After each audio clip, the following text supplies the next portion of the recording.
BR. Patil ಅವರು ನೋಡ್ರಿ, ಬಸವರಾಜ ರಾಯರೆಡ್ಡಿ ಅವರು ಮೊದಲು ಹೇಳಿದ್ರು ಅತಿ ಹೆಚ್ಚು ಭ್ರಷ್ಟಾಚಾರ ಇರೋದು ನಮ್ಮ ಸರ್ಕಾರದಾಗ ಅಂತ.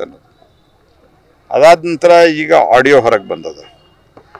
ಇಲ್ಲಿನ ನಿಮ್ಮ ಅಂದ್ರೆ ಉತ್ತರ ಕರ್ನಾಟಕ, ಇಲ್ಲಿನ ಅಂತಂದ್ರೆ ಇಲ್ಲಿಂದ ಅಂತ ತಿಳ್ಕೊಬೇಡ್ರಿ, ಉತ್ತರ ಕರ್ನಾಟಕದ ಅನೇಕ ಶಾಸಕರು ನಮಗೆ ಅಭಿವೃದ್ಧಿಗೆ ದುಡ್ಡಿಲ್ಲ, ಭ್ರಷ್ಟಾಚಾರ ನಡೆದದ ಅಂತ ಹೇಳಿದ್ದಾರೆ.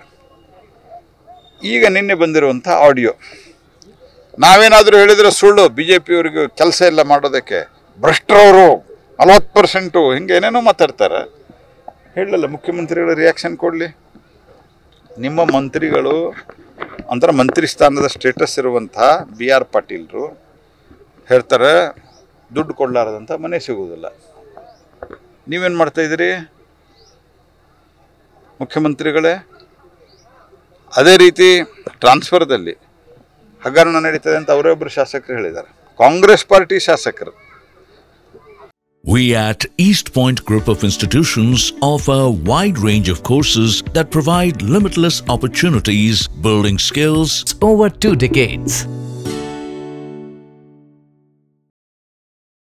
ಹೀಗಾಗಿ ಭ್ರಷ್ಟಾಚಾರ 60% ಸರ್ಕಾರ ಅಂತ ಕಾಂಟ್ರಾಕ್ಟರ್ ಹೇಳಿದ್ದಾರೆ. ಮತ್ತು ಕಾಂಗ್ರೆಸ್ ಪಾರ್ಟಿ ಇವೆಲ್ಲ ವಿಷಯದಾಗೂ ಸಹಿತ ಸಾಮಾಜಿಕ ಸಮಾನತೆ ವಿರುದ್ಧವಾಗಿ ಕಾಂಗ್ರೆಸ್ ಪಾರ್ಟಿ ಇದೆ. ಉದಾಹರಣೆ ನೆಹರು, ಇಂದಿರಾ ಗಾಂಧಿ, ರಾಜೀವ್ ಗಾಂಧಿ ಇವರೆಲ್ಲ ಉದಾಹರಣೆ ಹೇಳಿದವರು. ಹೆಂಗೆ ವಿರೋಧ ಲೆಟರ್ ಬರೆದಾರೆ ಮುಖ್ಯಮಂತ್ರಿಗಳಿಗೆ ಅವರು ಸಾಮಾಜಿಕ ನ್ಯಾಯಕ್ಕೆ.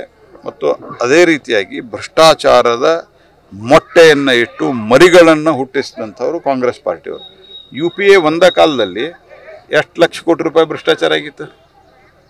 ನಿಮ್ಮ ಅಂದ್ರೆ ನಾನು ನಿಮ್ಮ ಅಂತಂದ್ರೆ ನೀವು ಅಂತ ತಿಳ್ಕೊಬೇಡ್ರಿ, ಮಾಧ್ಯಮದವರಿಗೂ ಭಾಳಷ್ಟು ಸಂಗತಿ ಹೊಸ ಬಂದ್ಮೇಲೆ ಹಳೇದು ಮರೆತು ಬಿಡ್ತೀರಿ ನೀವು.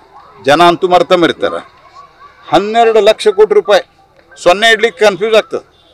12 ಅಂತ ಬರೆದ್ಮೇಲೆ ಮುಂದೆ ಸೊನ್ನೆ ಎಷ್ಟು ಇಡ್ಬೇಕಂತ. 12 ಲಕ್ಷ ಕೋಟಿ ರೂಪಾಯಿ ಭ್ರಷ್ಟಾಚಾರ ಆಗ 10 ವರ್ಷದಾಗ ಸೋನಿಯಾ ಗಾಂಧಿ ಅವರ ನೇತೃತ್ವದಾಗ.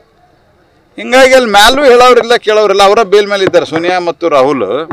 ಮತ್ತು ಇವ್ರಿಗೆ ಹೆಂಗೆ ಹೇಳ್ತಾರೆ, ನೀವು ನೀವೇನು ಸುದ್ದುಳ್ಳವ್ರಿದ್ದೀರಿ ಅಂತ ಹೇಳ್ತಾರೆ. ಹಾಗಾಗಿ ಕಾಂಗ್ರೆಸ್ ಪಾರ್ಟಿಯವ್ರಿಗೆ ಮ್ಯಾಲೂ ಹೇಳೋರಿಲ್ಲ, ಕೆಳಗೆ ಇವರು ಬಂದಿರೋದ ಇದನ್ನ ಮಾಡಲಿಕ್ಕೆ, ಮ್ಯಾಲಿನವ್ರು ಅದನ್ನ ಮಾಡ್ಯಾರ, ಕೆಳಗಿನವರು ಇದನ್ನ ಮಾಡ್ತಾರೆ.